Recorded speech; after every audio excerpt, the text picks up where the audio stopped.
प्यारे बच्चों, 7वीं कक्षा के गणित के पहले चैप्टर पूर्णांक के इस लेक्चर में आपका स्वागत है। आज के इस लेक्चर का हमारा मुख्य टॉपिक रहेगा पूर्णांकों का विभाजन।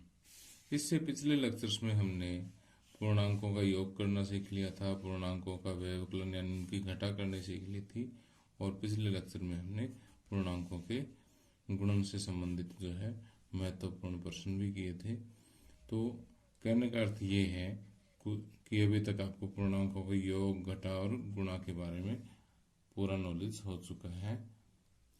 अब आगे बढ़ते हुए हम पूर्णांकों के भाग की आज हम बात करेंगे कि जैसे हमारे पूर्णांकों में गुणा का नियम होता है कि जब एक पूर्णांक प्लस का हो, दूसरा पूर्णांक प्लस का हो, तो इन दोनों के गुणा में गुणा करते हैं, तब गुणा जो आती है, परिणाम जो आता है, उस पूर्णांक का साइन भी क्या होगा, प्लस का होगा। यानी जो एक धनात्मक पूर्णांक को दूसरे धनात्मक पूर्णांक से गुणा करते हैं तो परिणाम भी एक धनात्मक पूर्णांक होता है। इसी तरह से अगर एक धनात्मक और एक ऋणात्मक पूर्णांक की गुणा करोगे तो परिणाम आपको ऋणात्मक मिलेगा। एक ऋणात्मक और एक धनात्मक की गुणा करोगे तो भी आपको परिणाम ऋणात्मक मिलेगा, और अगर दोनों ही ऋणात्मक पूर्णांक है तब उनकी गुणा करोगे तो परिणाम आपको धनात्मक मिलेगा। तो वास्तव में जो ये गुणा के नियम हैं, यही नियम किस में लगेंगे, भाग में लगेंगे। तो जैसे अगर आप एक प्लस वाले पूर्णांक को प्लस वाले पूर्णांक से भाग देते हैं तो आपको उत्तर प्लस में मिलेगा। प्लस वाले को माइनस से भाग दोगे तो भी आपको आंसर माइनस का पूर्णांक मिलेगा। इसी तरह से माइनस वाले को आप प्लस से भाग दोगे तो भी आपको माइनस में ही आपको परिणाम मिलेगा। लेकिन माइनस वाले पूर्णांक को अगर आप माइनस वाले पूर्णांक से भाग देते हैं तो आपको परिणाम प्लस में मिलेगा। कहने का मतलब ये है कि जो नियम आपके गुणा में थे वही नियम आपके किस में चलेंगे, भाग में चलेंगे। बाकी कोई चक्कर नहीं है इसका। यहाँ देखिए कि मैंने भाग की प्रैक्टिस के लिए आपको कुछ छोटे छोटे क्वेश्चंस दिए हुए हैं कि यहाँ पर जो पहला भाग आपको दिया हुआ है ये है 125 भाग में 25, और 25 का साइन है माइनस, यानी 125 भाग में -25। तो आप पहले तो क्या करो, 125 को सीधा 25 से भाग दे दो। 125 को आप सीधा 25 से भाग दे दो तो 25 5 125, तो यहाँ पर आ गया 5। लेकिन अब एक प्लस का है और एक माइनस का। प्लस वाले पूर्णांक को माइनस से भाग दोगे तो रिजल्ट क्या आएगा, माइनस का आएगा। ठीक। और इसी तरह से अगर हम बी पार्ट अगर हम सोल्व करें तो 80 भाग में -5। तो अगर आप 80 को 5 से भाग दोगे तो आपको पता है सीधा 16 5 80, ऐसे भी कर सकते हो। 5 एकम 5 और 5 6 30, ऐसे आप भाग करके भी देख सकते हो।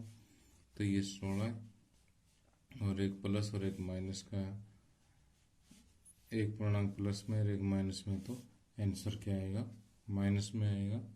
इसी तरह से 64 भाग में -16। तो 64 को अगर आप -16 से भाग देते हो तो पहले तो 64 को 16 से भाग दे लीजिए। 16 चौके 64 होते हैं, और फिर एक प्लस का है और एक माइनस का पूर्णांक है, तो आंसर क्या आ जाएगा, माइनस का पूर्णांक आ जाएगा। यानी प्लस भाग माइनस क्या आता है, माइनस आता है। अब इन भाग के सवालों को ऐसे भी लिख सकते हैं, जैसे ये ए पार्ट है 125 भाग में -25, इसको हम ऐसे भी लिख सकते हैं 125 भाग को लिख सकते हैं ऐसे बटे में। ठीक। 25 से 25 25 5 125, वो माइनस से नीचे लगाए चाहे ऊपर लगाए तो ये माइनस का 5 आ जाता है। ठीक। इसी तरह से हम बाकी और भी सोल्व कर सकते हैं। अब यहाँ पर देखिए कि अब मैंने जो आपके सामने उदाहरण लिए हैं, इसमें दोनों पूर्णांक जिसको भाग करना है और जिससे भाग करना, दोनों ही क्या है, ऋणात्मक पूर्णांक है। तो देखिए कि जब हम -36 को भाग देंगे -4 से, तो क्या होगा कि जो माइनस को माइनस से भाग देंगे, माइनस के पूर्णांक को माइनस के पूर्णांक से भाग देंगे, तो आंसर क्या आएगा, प्लस आएगा। ठीक, और 4 निम्न 36 होता है, सीधा हम भाग दे सकते हैं।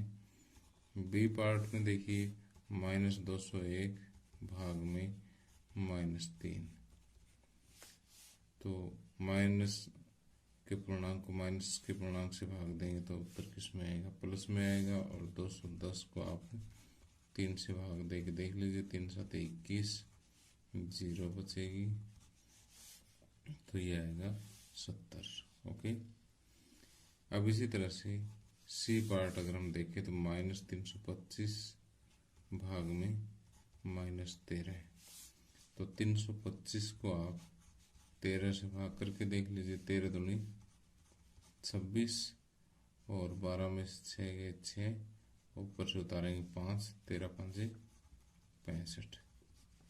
ठीक, तो यह बचेगा, भागफल कितना आएगा 25, और माइनस भाग माइनस प्लस आ जाएगा।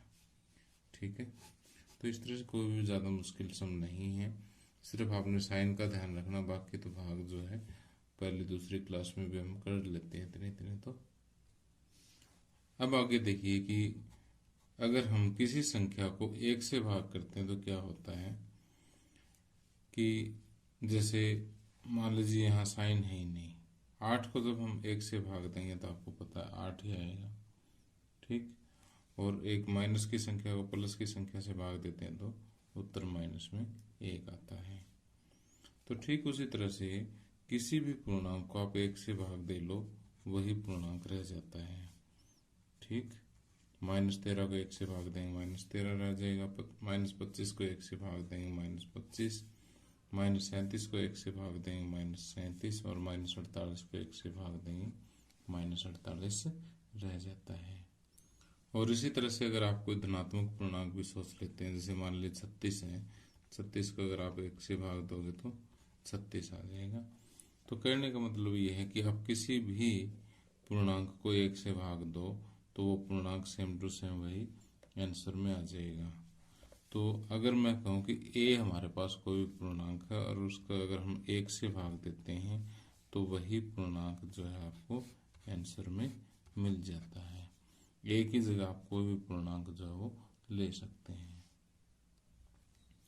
अब देखिए कि अगर हम किसी पूर्णांक को -1 से भाग देते हैं तो क्या होगा कि जैसे पहले तो बिना निशान के आप भाग दो, 8 को 1 से भाग दोगे 8 आएगा।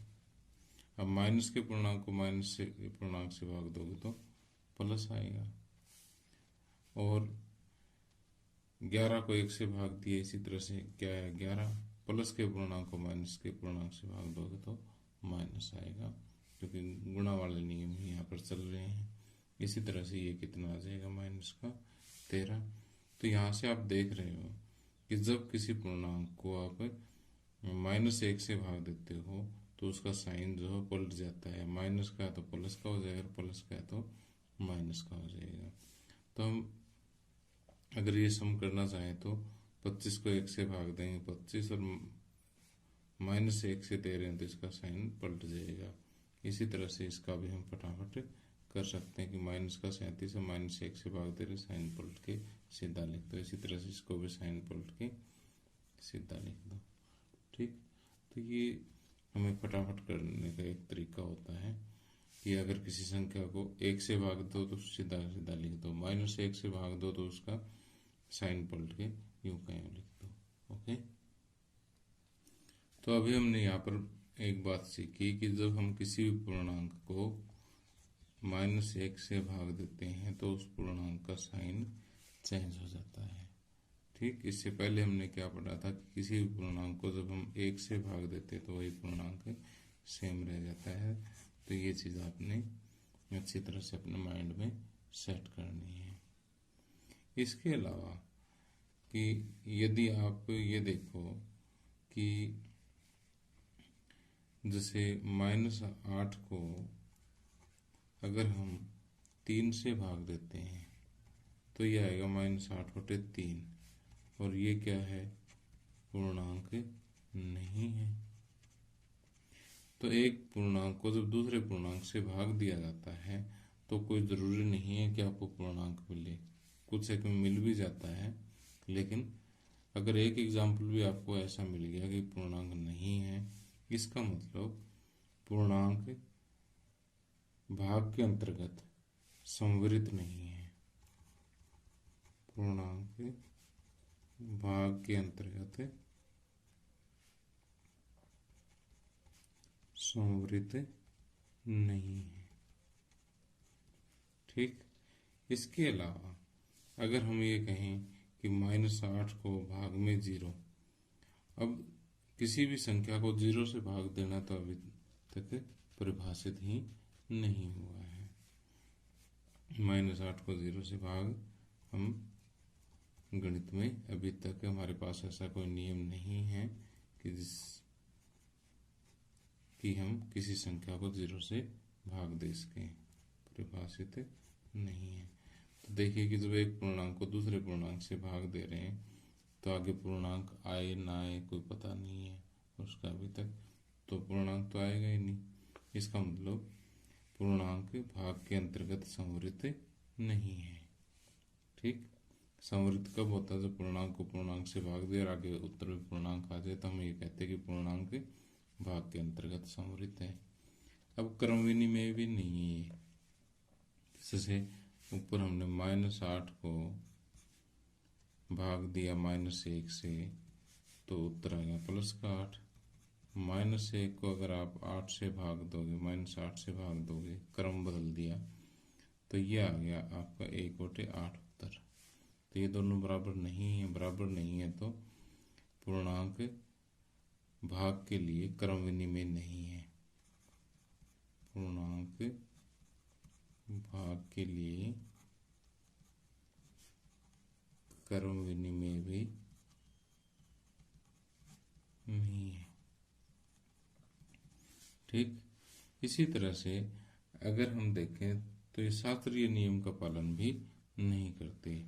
शास्त्रीय का मतलब ये है कि यदि मैं ये कहूँ कि 2 भाग 3 भाग 4, 2 भाग 3 भाग 4, अगर इन दोनों को पहले सोल्व करें, इन दोनों को पहले इधर से ये वाला सोल्व करें कि पहले 3 को 4 से भाग दे लिया, फिर जो इनका आंसर आया, जो इसका परिणाम आया, उसको हमने 2 को इसके परिणाम से भाग दे दिया, या इन दोनों के परिणाम को 4 से भाग देंगे तो ये आपस में बराबर नहीं होंगे। आप करके देख सकते हैं इनको।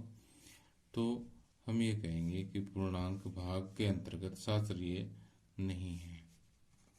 पूर्णांक भाग के लिए शास्त्रीय नहीं है। ठीक।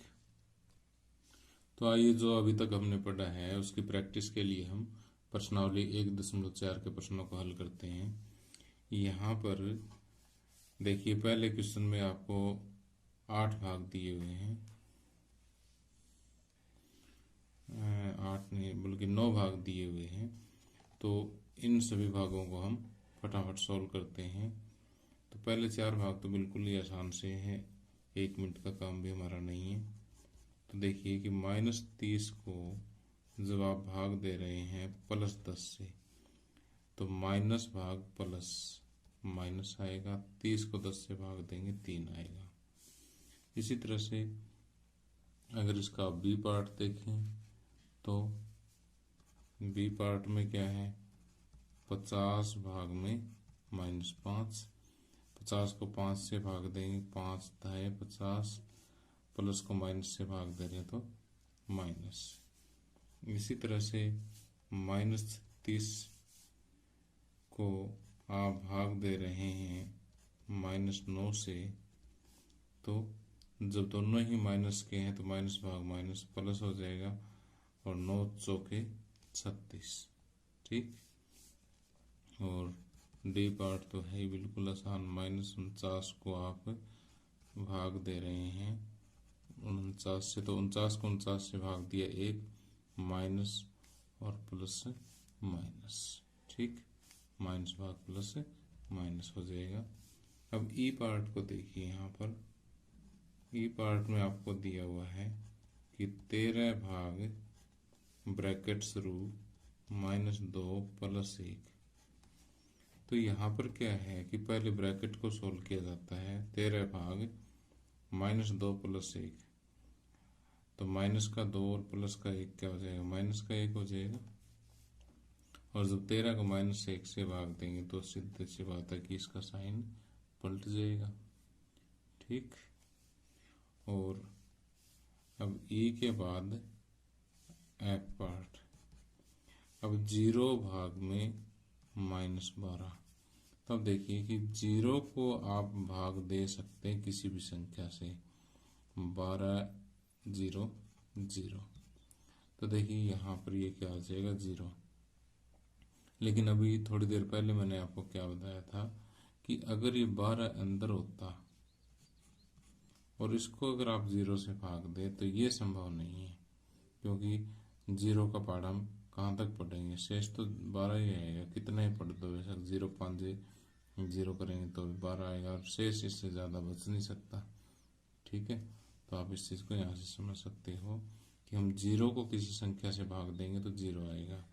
लेकिन अगर किसी संख्या को 0 से अगर भाग देना पड़ जाए तो हम ये लिखेंगे कि परिभाषित नहीं है। ठीक, तो 0 के आगे माइनस प्लस लगाने की जरूरत नहीं होती। अब आगे जी पार्ट देखिए इसका। जी पार्ट में आपको दिया हुआ है -31 भाग में ब्रैकेट शुरू -30 प्लस में -1। तो ये -31 और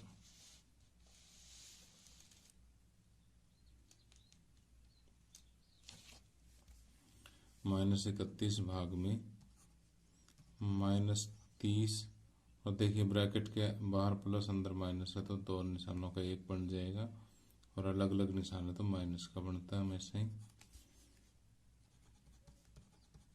-31 भाग में -30 और -1 माइनस के 31 हो जाएंगे। -31 को -31 से भाग दोगे तो क्या आएगा, 1 आएगा। ठीक, यहाँ पर बराबर के निशान लगा दो शुरू। ठीक, या तो हम समीकरणों में लगाते हैं। तो अब जी के बाद आता है हमारे पास एच पार्ट। एच पार्ट में क्या है कि -36 भाग में 12, पहले तो इसको हल करना है, भाग में 3, जो इसका रिजल्ट है उसको 3 से भाग। तो -36 को 12 से भाग दिया, 12 3 36, और माइनस और प्लस के अलग अलग है तो ये माइनस में आ जाएगा। भाग में 3, भाग में 3 को 3 से भाग देंगे 1, 1 माइनस 1 प्लस, अलग अलग निशान है तो माइनस में आ जाएगा। ठीक, और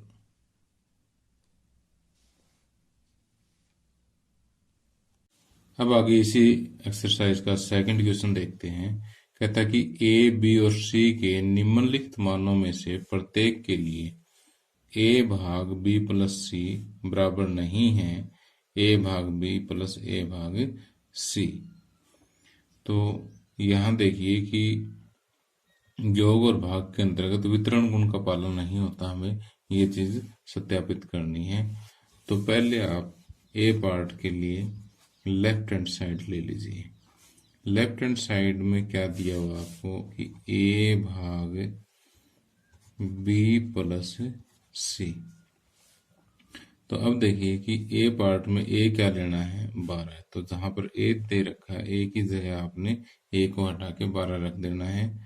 फिर भाग की जगह भाग ही रखेंगे, ब्रैकेट की जगह ब्रैकेट ही रखेंगे, बी की जगह क्या रखेंगे, बी की जगह देखो -4 दे रखा है, फिर ये वाला प्लस का निशान, और सी की जगह क्या दे रखा है, 2 दे रखा है। ठीक, इसको हल कर लेंगे कि 12 भाग -4 + 2 कितना हो गया, -2। 12 को -2 से भाग देंगे तो 12 को 2 से भाग दिया 6, प्लस को माइनस से भाग दिया -6। अब राइट हैंड साइड चेक करेंगे। राइट हैंड साइड में आपको दिया हुआ है कि a भाग b प्लस a भाग c प्लस a भाग c। ठीक, अब a की जगह क्या रखना आपने, 12 भाग b की जगह -4 प्लस, यानी इसको तो एक अलग ब्रैकेट में कर दो, और a की जगह फिर से 12 भाग c की जगह 2। अब इनको सोल्व करेंगे तो 12 को 4 से भाग दिया 3, और प्लस और माइनस का भाग है तो माइनस, और 12 के 2 से भाग दिया 6, तो 6 - 3 कितना हो जाएगा, 3। तो यहाँ से हम देखते हैं कि लेफ्ट हैंड साइड तो है -6 और राइट हैंड साइड कितने हैं, +3। तो यहाँ से हम लिख सकते हैं कि लेफ्ट हैंड साइड बराबर नहीं है किसके, राइट हैंड साइड के। ठीक, इसी तरह से हमने इसका बी पार्ट करना है। बी पार्ट में देखिए कि सेम टू सेम उसी तरीके से हमने करना है, बस वैल्यू चेंज हो जाएगी यहाँ पर कि लेफ्ट हैंड साइड जो है वो आपको दी हुई है a भाग b प्लस c। तो a की जगह -10 भाग में b की जगह 1 और c की जगह भी 1, तो -10 भाग में 1 + 1 2, तो ये आ जाएगा -5। और राइट हैंड साइड अगर हम देखें तो a भाग में b प्लस a भाग में c, a की जगह कितना है, -10 भाग का निशान, b की जगह 1, a की जगह फिर से -10 और c की जगह पर फिर से 1, तो ये आ गया -10 प्लस में ये -10। अब -10 ये ब्रैकेट के बाहर और अंदर अलग अलग निशान है तो माइनस का हो गया, -10 -10 और -10 कितना हो गया, -20। तो यहाँ से हम कंपेयर कर सकते हैं कि लेफ्ट हैंड साइड -5 है और राइट हैंड साइड -20 है, दोनों बराबर तो नहीं है, इसलिए लेफ्ट हैंड साइड बराबर नहीं है राइट हैंड साइड। और एक लाइन और भी लिख सकते हो आप यहाँ पर, अतः सत्यापित हुआ, अतः सत्यापित हुआ।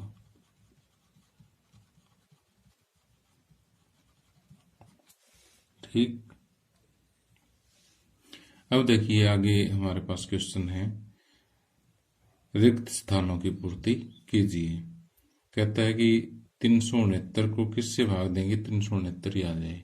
अगर सेम संख्या रखनी है तो अभी हम करके आए हैं कि 1 से भाग अगर देंगे तो वही संख्या सेम रह जाती है। और -75 को किससे भाग दें कि -1 आ जाए, यानी साइन सेम रखना है, तो इसका मतलब यहाँ माइनस का है, आगे माइनस का पड़ा तो यहाँ प्लस की संख्या से भाग देंगे, और 75 को जब हम 75 से भाग देंगे तभी 1 आएगा। ठीक, तो साइन का हिसाब भी सोच लो और आगे वाले का भी। अब इसी तरह से यहाँ माइनस का है और आपको परिणाम प्लस में मिल रहा है, तो इसका मतलब जिससे आप भाग दे रहे हो माइनस की संख्या होगी, और 206 को जब आप 206 से भाग दोगे तभी 1 आएगा। इसी तरह से -87 का साइन चेंज हो गया, साइन चेंज हो गया तो इसका मतलब यहाँ पर जिससे आप भाग दे रहे हो माइनस का आएगा। ठीक, और 87 को किससे भाग देंगे, 87 आ जाए, 1 से भाग देंगे तभी 87 आएगा। ठीक, और किस को 1 से भाग देंगे -87 आ जाए, तो सिंपल सी बात है कि जब 1 से भाग दे रहे हैं और परिणाम जो संख्या है वही सेम, यानी अभी हमने ऐसे पढ़ा था किसी संख्या को जब 1 से भाग देते हैं तो वही संख्या सेम रह जाती है, तो इसका मतलब वही संख्या यहाँ आ जाएगी। ठीक। और किस संख्या को 48 से भाग देंगे -1 आ जाए। पहले तो 1 सोचो कैसे आएगा, 48 को 48 से भाग देंगे 1 आ जाएगा। अब निशान की सोच लो कि जब माइनस की संख्या को प्लस की संख्या से भाग देंगे तभी माइनस आएगा। इसी तरह से 20 को किससे भाग दें कि -2 आ जाए। पहले तो अंक का सोच लो, सिर्फ निरपेक्ष मान का सोच लो कि 10 दूनी 20 होता है तो 10 से भाग देंगे तो 2 आएगा। और अब ये प्लस की संख्या है, आपको यहाँ पर उत्तर क्या चाहिए, माइनस में चाहिए, माइनस में चाहिए तो यहाँ -10 से हम भाग दे देंगे। और यहाँ पर किस को 4 से भाग देंगे 3 आ जाए, तो 12 को 4 से भाग देंगे तब 3 आएगा, लेकिन यहाँ माइनस का आ रहा है, ये प्लस का, तो इसका मतलब ये संख्या माइनस की आएगी। तो इस टाइप से आप लोगों ने ये खालिस्तान जो है सोच के भरने हैं, बिल्कुल आसान है, कोई ज़्यादा मुश्किल चीज़ नहीं है। अब हमारे पास एक छोटा सा क्वेश्चन और है कि 5 ऐसे पूर्णांक युग्म लिखिए ताकि a भाग b बराबर -3 हो। ऐसा एक युग्म 6 - 2 है, क्योंकि 6 को जब -2 से भाग देते हैं तो -3 आता है। यानी आपको कहने का मतलब ये है कि a भाग b बराबर -3, यानी एक पूर्णांक को दूसरे पूर्णांक से भाग दें तो -3 आए। तो ऐसे 2 पूर्णांक लिखने हैं। तो इन्होंने एक लिख के दिखा रखा है कि जैसे 6 को -2 से भाग दिया तो 6 को 2 से भाग दिया 3, और प्लस की संख्या को माइनस से भाग दिया तो माइनस। आपको ऐसे और पूर्णांक कैसे, कितने युग्म लिखने हैं, 5 लिखने हैं। तो एक तो युग्म हो गया 6 और -2, ठीक, क्योंकि ये ठीक। और ऐसे लिख के दिखाओ, ऐसे अगर हम 15 को -5 से भाग देंगे तो -3 आ जाएगा। तो एक युग्म होगा 15 और -5। इसको उल्टा कर दो, -15 को अगर आप 5 से भाग देते हो तो भी -3 आ जाएगा। तो -15 और 5 हो गया, ठीक। इसी तरह से अगर आप 18 को -6 से भाग देते हो, 6 × 18, -3 आ जाएगा। और -18 को आप अगर प्लस के 6 से भाग देते हो तो भी -3 आ जाएगा, ठीक। तो यहाँ से आप पेयर लिख सकते हो 18 और -6, और यहाँ -18 और 6, ठीक, क्योंकि तो यहाँ पर आप लगा ही दोगे, ठीक। तो ये 4 हो गए। एक और अपने तरफ से लिख दो कि 21 भाग में -7, तो ये भी माइनस का आ जाएगा, तो 21 और -7। ऐसे आप दुनिया भर के ऐसे युग्म लिख सकते हो कि जिसमें पहले को अगर दूसरे पूर्णांक से भाग दें तो परिणाम -3 आए। तो प्यारे बच्चों, इसी के साथ ही लेक्चर समाप्त होता है। अगले लेक्चर में हम प्रश्नावली 1.4 के बचे हुए क्वेश्चन सोल्व करेंगे, और इस प्रश्नावली से पहले 2 उदाहरण दिए हुए हमें, उदाहरण नंबर 6 और 7, इनको हम सोल्व करेंगे। और एग्जामिनेशन पॉइंट ऑफ व्यू से अगला जो लेक्चर है हमारा बहुत ही इम्पोर्टेंट है, और भविष्य में भी आपके लिए काम आने वाली चीज़ है ये। तो अगले लेक्चर को बिल्कुल भी मिस नहीं करना आप लोगों ने। और आज का आपका होमवर्क यही है कि जो प्रश्नावली 1.4 के जो मैंने 4 क्वेश्चन आपको करवाए हैं, और इससे पहले जो मैंने आपको प्रैक्टिस के लिए छोटे छोटे क्वेश्चन दिए हुए हैं, उन सभी को आपने आज की डेट डाल करके और कॉपी पर काम शुरू करना है। और ये सारी चीज़ें आपको अच्छी तरह से आनी चाहिए, नहीं कि कॉपी में कर दिया लो जी सर को दिखा देंगे फाइनल हो गया, ऐसा नहीं करना। तो आपने एक्चुअल में इस चीज़ को सीखना है। तो प्यारे बच्चों, मेरा लेक्चर आपको कैसा लगता है वो मुझे कमेंट करके ज़रूर बताया करो। Thank you, have a nice day.